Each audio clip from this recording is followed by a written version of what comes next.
of leisure and hospitality. That saw by far the most job losses. I was fortunate enough to be at Universal Studios in Orlando yesterday with our theme park leaders, and they're back, they're operating.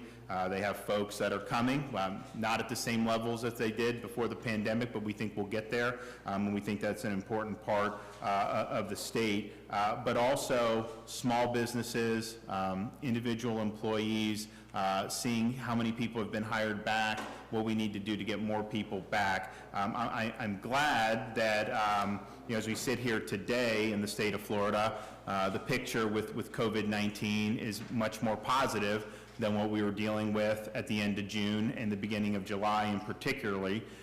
We are seeing fewer number of cases, lower rate of positivity, but the way I look at it is when we went into this as a country and were told that we needed to flatten the curve, the reason why you do that is to be able to ensure you had enough hospital capacity, treatments, PPE to be able to handle the epidemic. And I think that in the state of Florida, clearly we were able to do that, not only with PPE, not only with drugs like remdesivir. We also help with convalescent plasma.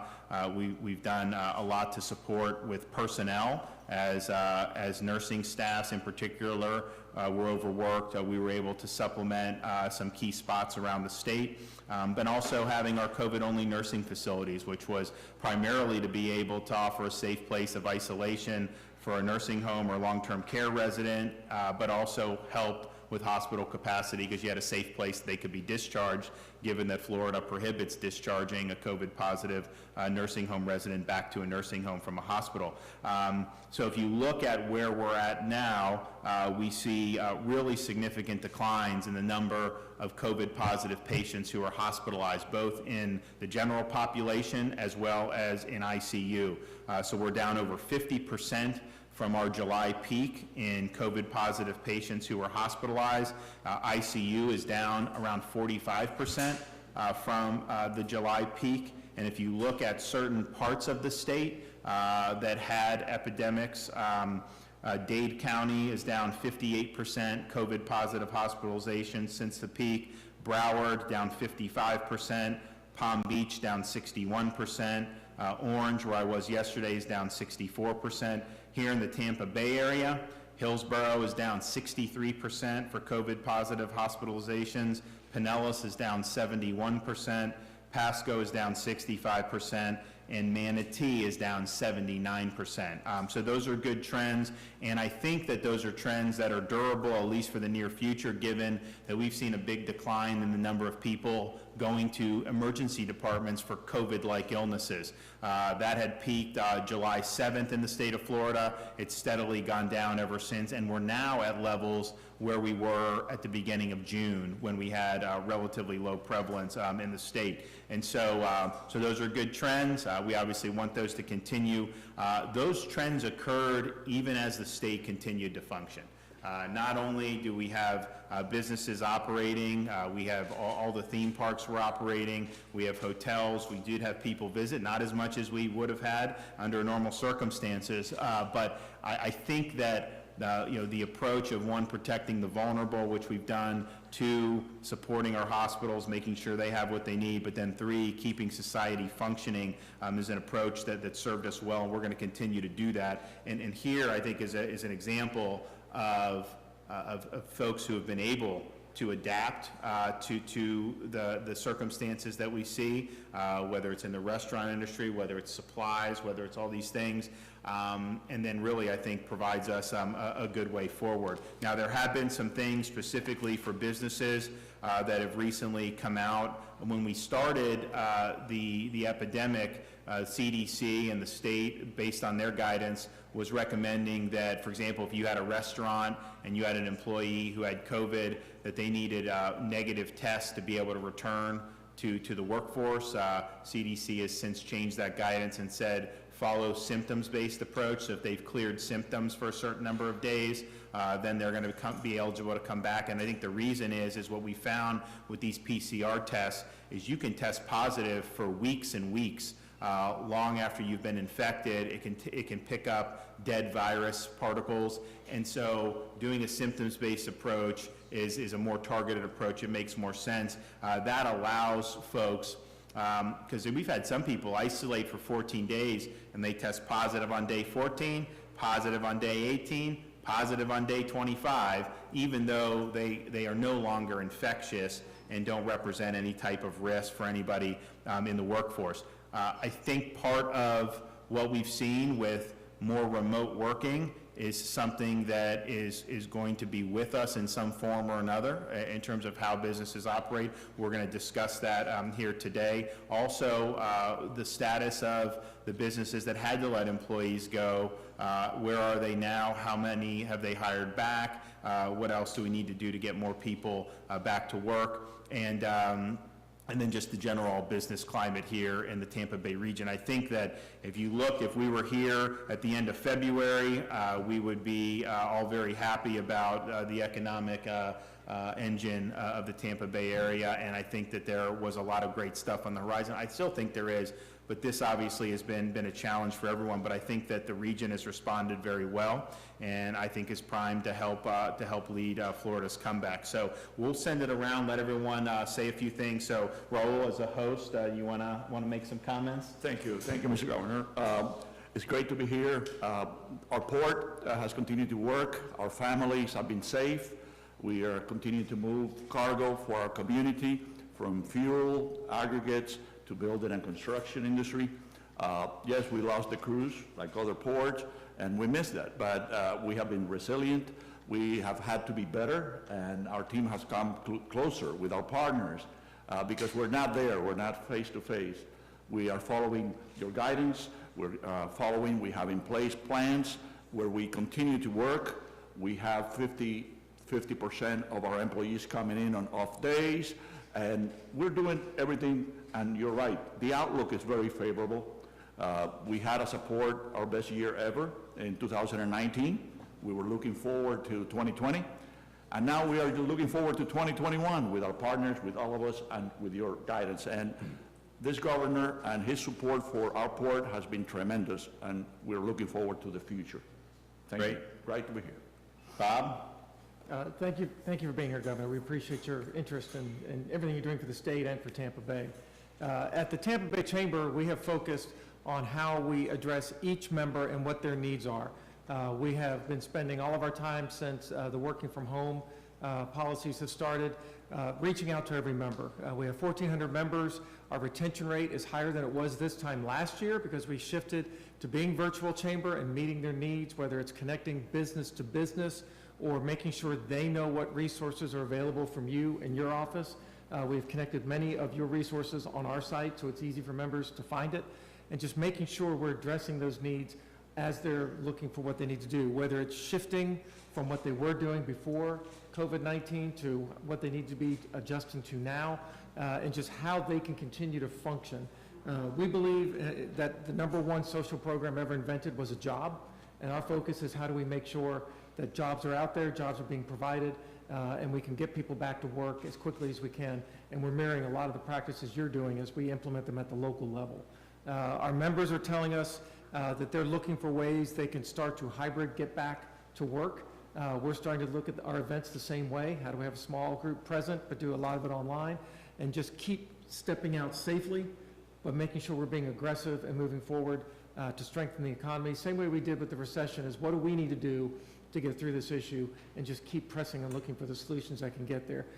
We're seeing attitudes of the businesses are positive, that they know this is something we need to be dealing with, but we want to do what we can do to keep functioning, keep supporting each other, keep business going, meeting the needs of customers, as well as making sure employees are being taken care of. We've got a lot of resources. We've been doing webinars on how do you plan to bounce back from something like this? What should a business be thinking about today to put them in the best position for tomorrow?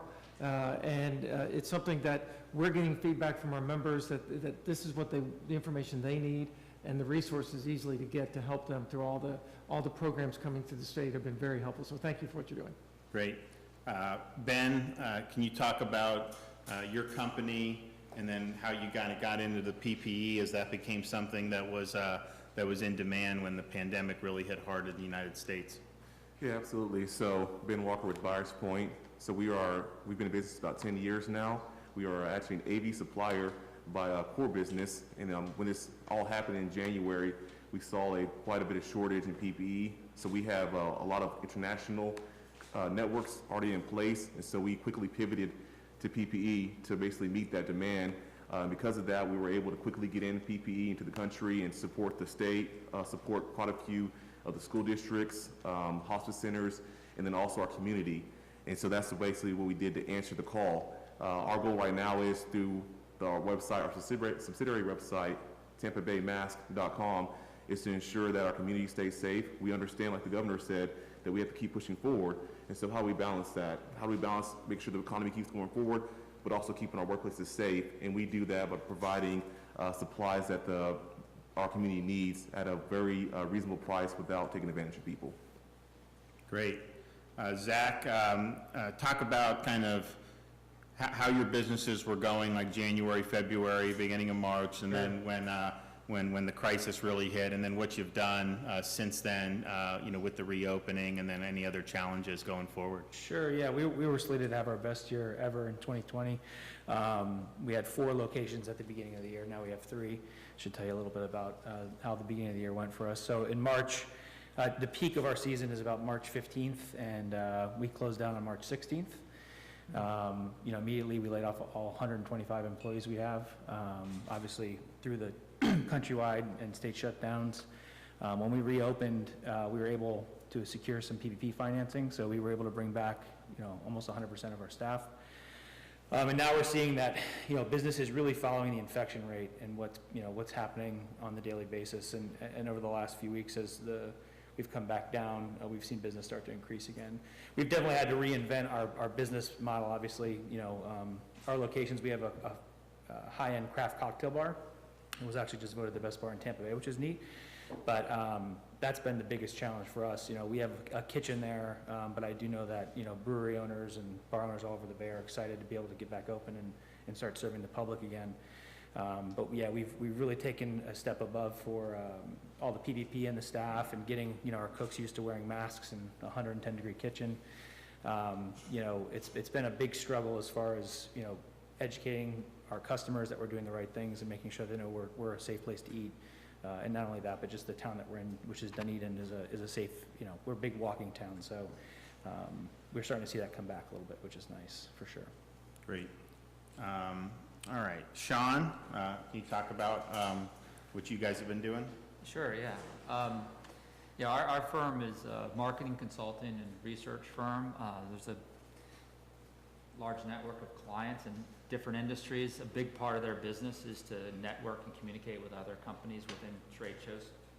And so we saw a really big impact on that when everything ceased, where people couldn't get together and connect with customers and prospective customers. So we had to pivot pretty quick and help them communicate using digital, as well as sending our teams home to work virtually and use technology that's available to us to be able to connect with ourselves, to be able to then continue to support our customers. But in the process, that impacted us for the first 60 days. But through some contracts that we have in different organizations, we were able to do some market research and work on some studies that we originally hadn't anticipated. So while in March, April, things looked very, very bleak getting into the summer, where we were going to lose a certain percentage of our business, we were able to kind of pivot and work on some other projects that were really helpful to kind of keep us status quo. And so we're at a similar capacity as we were in prior years. So for that, we're very grateful and thankful. But as we look forward, we're hoping that things resume to normal as we start to prepare for next year with our clients. Great. David, can you talk about what you guys are doing, some of your major projects? Sure. Dave Before with Strategic Property Partners. So we're one of the largest mixed-use developments that is now under construction in the U.S., about 9 million square feet over roughly a 10-year build. The good news with a large development development is that we're not, as a result of COVID, that we're on schedule. So we've had really no slowdowns in the way of our development schedule. We're delivering our hotels, our office buildings, our apartments, our retail on time. So we're very encouraged by the fact that there was very little in the way of supply chain issues, and really no impact whatsoever to construction. As you can see, all the cranes not far from here at the port. You know, we look at this as, with COVID, as, you know, out of adversity comes opportunity for Tampa Bay. And we're all about the growth with the help of our chamber, our EDC. We're all about the growth of Tampa Bay, Tampa, and of course, you know, bringing, you know, tenants, occupants, residents, retailers, all to Water Street Tampa. And what we're seeing is now this is an opportunity. There's a great narrative around Florida and Tampa Bay as an opportunity for, you know, what I call in-migration for companies that are up in the Northeast in more dense cities to bring those companies, corporations, families down here. You know, the growth of Florida right now, we see the numbers that roughly, the move-in roughly over 100 per day, and I think for Florida just under 1,000 per day. So that growth, in our opinion, will continue somewhat unabated here into the not-too-distant future. So we're very encouraged by that, Governor. Yeah, we've had, I mean, really, really strong purchase of new homes. A lot of the builders in the state of Florida have done very, very well over this period, and I think that that's going to continue. We also were very supportive of keeping projects going. There were some parts of the country, they just shut everything down. That would have been disastrous. We kept it going the whole time, and we even used, when there were less traffic on the roads, I mean, we had our DOT expediting things like the Howard Franklin project. We did one of the big I-4 interchanges, and we're able to expedite those by many months. And those were important projects, and so we really wanted to keep all that going. I think it's important for the economy. What's the sense in terms of the remote work going forward? Do you see it where people have they lost a lot without having face-to-face? It'd probably be dependent on industry. You know, I've talked to some folks who have some pretty big companies and say they've gone 90+% remote and haven't missed a beat. And then there's other industries. I mean, you obviously can't do remote food service, and there's others that you need the folks there. But from a, you know, typical kind of downtown business presence perspective, you know, do you think that that's going to change going forward? We've been surveying our members ongoing about what are you thinking, what are you looking at for the future, and at first it was staying home. Some of the bigger companies are saying they'll be staying home till probably turn of the year, but they've been able to work remotely and continue to have their employees working remotely. Smaller businesses are now looking more at the hybrid. How can they have different shifts come in, if not everybody come in if it works and they can space out properly. So we're seeing a lot of different views as everybody's trying to adjust to what works right for their business, but the way they can continue to be productive with what they're doing. We have shifts at the chamber for team coming in, so we've been able to keep functioning and support our members that way. But it really, as you said, depends on the industry and how they can best function. Yeah. What do you got? What do you think? You know, for us, I think we're thinking about the schools. Now, return to schools, what's going to happen? We're going to get some feedback on that. We are ready to come back. I think it's a feeling that as an organization, we have been prepared. We're ready to come back. And we're thinking about the next few months, how we're going to go from this September right to the end of the year. And our essential people, which is what we call operations, maintenance, security, engineering, they've been on board, working day in, day out, keeping our operations moving. For us, we can function, but it's the personal part of the humanity that I haven't seen my friend here for 6 months, and it was a great feeling to see him again today. So we are doing a lot more Zooming, we're doing a lot of more technological evolution per se. We have had to duplicate the assets that we have. If you have an office here, now you have to have it at home. So our IT department has been extending on that to make sure that we continue to function. It's a new norm, and I think we all agree that that's what we're going to see as we move forward. How about you? Yeah, Strategic Property Partners, we're a small company of only 70 employees, and we're working remotely. What we're seeing with other companies as well is, I think now until the end of the year, it's really establishing what I call business continuity to really focus on your business and your employees. As we get beyond, then once we get to a vaccine and we start to see the economy then improve, then I think you'll start to see companies reevaluate what those protocols are relative to what percentage want to work from home and what percentage want to come into the office. And so I think it's too early to tell. Does the availability of schools affect how parents want to do? I mean, if the schools aren't offering in person, then they kind of have to work remotely at that point, right? Even if they would want to come in? A lot of them? I've spoken with colleagues who have young children, and it's challenging, right? You're home with these kids, and plus maybe both parents work, so it presents those challenges that a lot of families have to deal with right now. So, into the future, hopefully once we get to that cure and the kids are back at school, it starts to provide that ease for those families so they can kind of get back to normal. Zach, you mentioned you have kind of like a bar thing. So how is that working? Are you doing the food? Yeah, so we've always had food there. So we had you have to have a 509 FS license, a food service license. So we were able to remain open. But yeah, that's what we're seeing in our town, our brewery owners, and in Dunedin we have about, I think it's 7 or 8 breweries, and all of them have applied for food licenses, and it's just like a hot dog roller, so just to be able to be open. But I think those that are able, not able to do that, they're just really waiting for. I know several bar owners are just waiting to open up, and we've been fortunate in that light. I do think though, however, because all statewide bars are closed that don't have this license, we've had some issues with traffic and getting people in the door of Sonder. Even though like I said, we just won this cocktail, which usually would be a great thing for business and really hasn't done much for us. So looking forward to that portion of the reopening plan, and I know a lot of people are as well. So, and for those that aren't as fortunate, I know they're just waiting, so. Good. Well, we're definitely looking at that. Can you talk about, I know the chamber, is work with you. I know they have some programs. So can you talk about, how that worked out, and then what are your prospects now? It seems like you're doing well, and you've really responded well with the pandemic. Yeah, so first I want to give Bob and the Chamber thanks. They have been incredible. I was very hesitant to join the program because I think, as we all know as business owners, sometimes things maybe don't quite wait, maybe they waste your time a little bit. And so it was good to see the Chamber program was incredible. One of the biggest things they've helped out with is basically opportunities and just open the door and introductions. And so it's our job to make sure that we execute and perform the tasks we need to perform.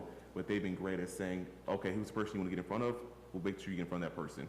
And because of that, we've forged incredible partnerships right now to actually provide our supplies to, and we've pivoted very well because of it. For us internally, staying safe, it's what the reality is of the virus, but also mentality as far as the appearance of staying safe.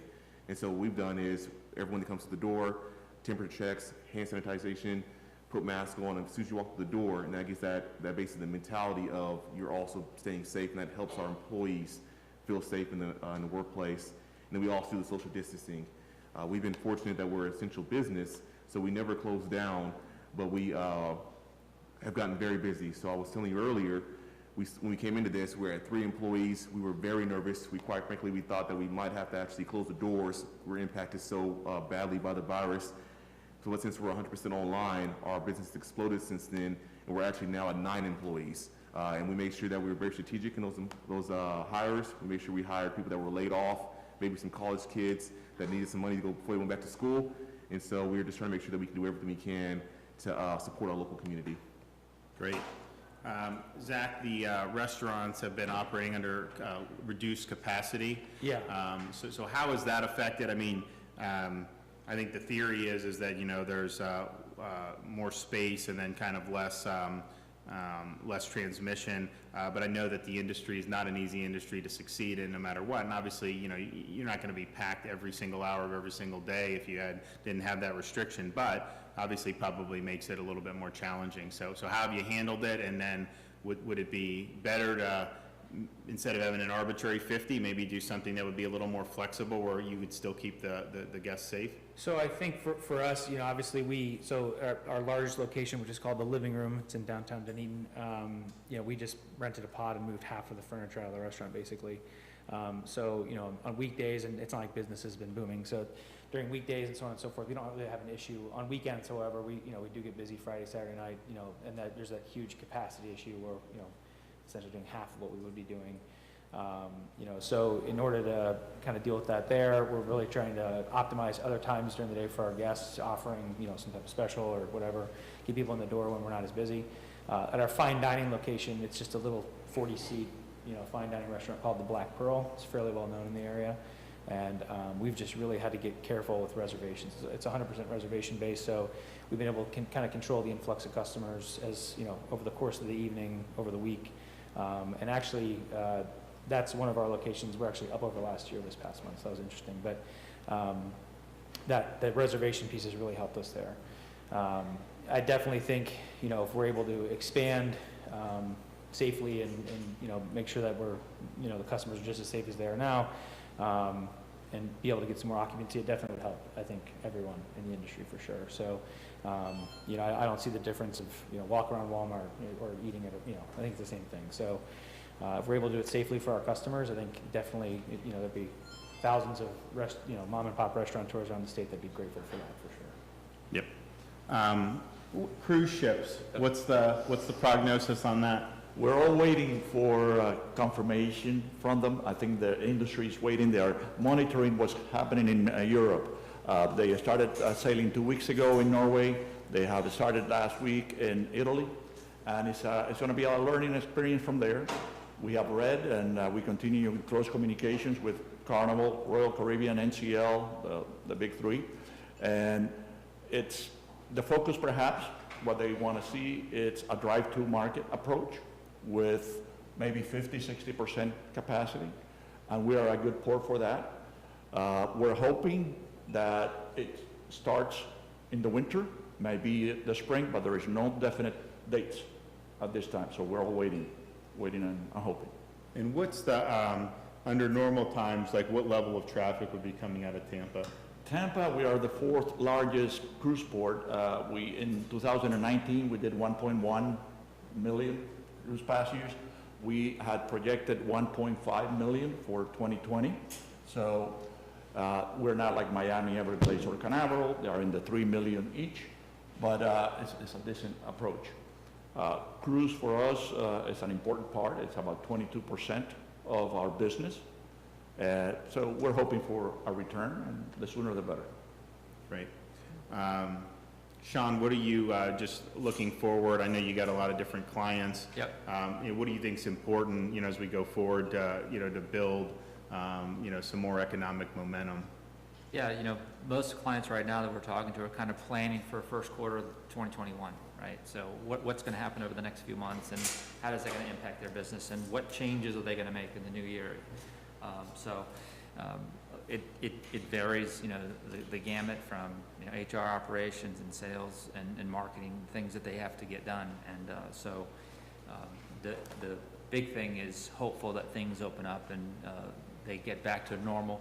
A lot of them support various associations and organizations that bring together people within their industry or their space, and they want to get back together. And they want to connect in person, similar to what Raul was saying about the human touch, to be able to connect with people in person. The virtual is great, but there's nothing like relationships that you can build when you can meet with somebody and get to know them and get to know what they're about and what their business is about. So we're looking forward to being able to do more of that as we get closer to the end of the year and prepare for next year. Raul, before you had told me about your cruise obviously went down, but that you kind of guys made up for it with some of the other stuff. Our diversity as a port is so important, and we're resilient because of that. We have seen our energy, fuel, petroleum products coming back. The building and construction industry very strong.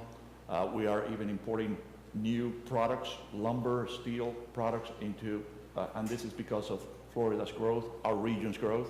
The container business, which was never important, all the consumer products.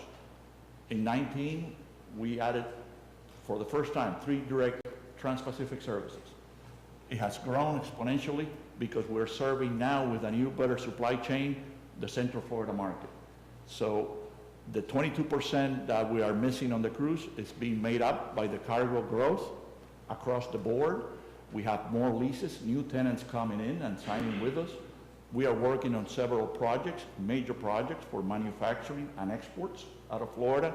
So overall, our stability and diversity has allowed us to have a good prospect for 2020 and 2021. We completed our budget recently, and we're only The loss of business is represented down to an 8% to 9%, which is very good considering missing 22% of the business. So overall, we are moving and sailing right ahead. In terms of like the opportunities for the Tampa Bay area, where do you see, the region going from here, ideally, in terms of the economic rebound? We're very bullish. We're very optimistic. A lot of the statistics that Dave talks about and Roll talks about for the port, we're seeing throughout Tampa Bay. When all this started with the pandemic, we strengthened a relationship we have with 8 other chambers in the region and 2 other business organizations. And we're all pooling together and talking resources and making sure that we're supporting each other's businesses. And throughout the region, people are saying, this is a tough time, but it gives us an opportunity to think about how we need to get more focused, more direct, and more strategic in what we're doing going forward. We hosted a webinar with some of the very successful entrepreneurs in the region talking about what should a business be thinking about now to best be positioned to pull out when things start to go stronger. Arnie Bellini, Marianne Ferentz, our chair, and Scott Riley from the Riley Foundation all gave some great points of think about what you need to do, stay out in the market, make sure your members and customers know who you are and what you're doing and being out there. And it was really helpful for people to understand that this is when businesses prove how strong they are, how they continue to operate through tough times like this. And most of the feedback we're getting is, we'd like things to be different. We started the year much stronger, but we're going to pull through this, just sticking to the core business that we have and how we can go forward. And we talked about the real estate market. It's been very aggressive. Our realtors are telling us that people are buying houses sight unseen, wanting to move from other parts of the country to be here, which is amazing. But that is impacting all the market as services are needed to reflect that. So it's not where I think any of us want to be, but we're moving in that right direction, getting back quicker. As they said, this will be a quick, sharp turnaround to come back to it. And it's all how we determine what the course will be, not wait for the course to be determined for us. And that's what's helping us be stronger. Yeah. No, well, I think you guys have a great community here. There's so many, so much potential. But yeah, I think the buying homes sight unseen, I think is a testament to the fact that people do have confidence in what people have done in this region, other parts of Florida. Obviously you're going to be treated well as a taxpayer. We don't have a state income tax.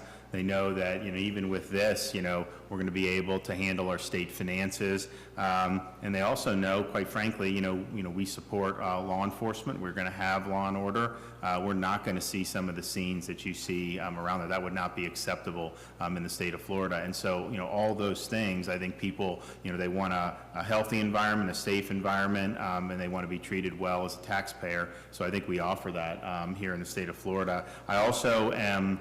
I was in Miami on Monday with the Miami Dolphins. They are going to do a limited capacity seatings for the football games, and I know Jacksonville's planning it, and I know Tampa, the Bucs are working on something. I mean, I'm supportive of that. I think that we need to get fans back. Obviously, there's going to be capacity limitations, to make sure that it's a safe environment. But I'm positive it can be done safely. And we need to, as we start the season, do that, but then build up to the Super Bowl. It's a big deal to host that here in this region, and you don't get opportunities to do it very often. I know we've been able to do it here in the past, but I think it's something that we would like to see go off very successfully. And we have a definite possibility of having the Super Bowl be a home game if the Bucs make it, and I think they have a shot to do it. So we're looking forward to that, and I think that would really help solidify the fact that the region really is leading the way. And so with that, I want to thank everybody. We value your input. I mean, you guys are on the ground. You're seeing different things. It's really helpful for us to be in communication, and as particularly in industries that have had specific impacts, we think it's important. So we appreciate you coming and sharing your thoughts with us. With that, yes, ma'am. Governor, here in the Bay Area, schools started on Monday. Also on Monday released was from the Department of Health cases regarding our schools, universities, in child care centers. It came out the day later that I was told that that was released by accident. A few weeks ago, you and I spoke, and you told me that you didn't think we were keeping track of those child care cases. That report showed us that it's been tracked since March.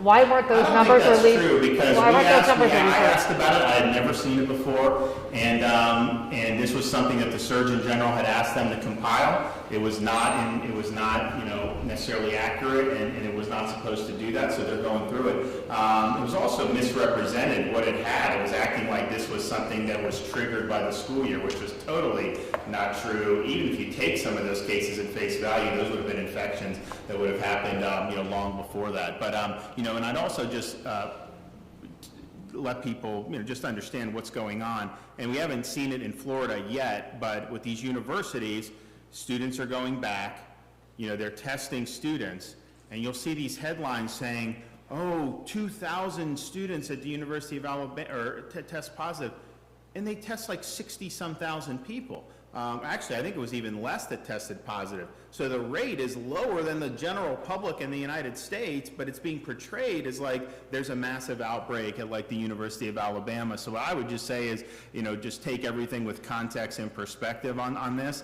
But they also, what I would like to see is, if you're going to report specifically about a university and say 20 positive tests or cases, how many of those had symptoms? I think that's very significant. I think people would want to know that, because particularly for that age group, the vast majority of the folks who are testing positive on these university campuses don't have symptoms and don't end up becoming ill. I think that's a good thing to know, because I think it's portrayed as if, when they have the sports players test positive, you hear about a big headline, then you don't hear anything anymore. And I think it's because that was either resolved or didn't develop symptoms to begin with. And so I think it's important. There was a study that came out recently that looked at a bunch of child care in the United States, and they found that it had almost no, but very little impact on any type of transmission with the child care being open, which it was in most parts of the country, including Florida, during the entirety, of the epidemic. I also just want to compliment a lot of the folks who've been working very hard in our school system, the superintendents. This was not an easy thing to do. We're in a situation where we've told parents, it's your choice. If you want distance learning, then you should be able to maintain distance learning, and that's going to be provided. But if you're a parent that believes that in-person instruction is important, you should have the ability to opt for that. And that's not an easy thing to pull off. They've had to do a lot of different things to get ready. But I think, the districts have worked very hard.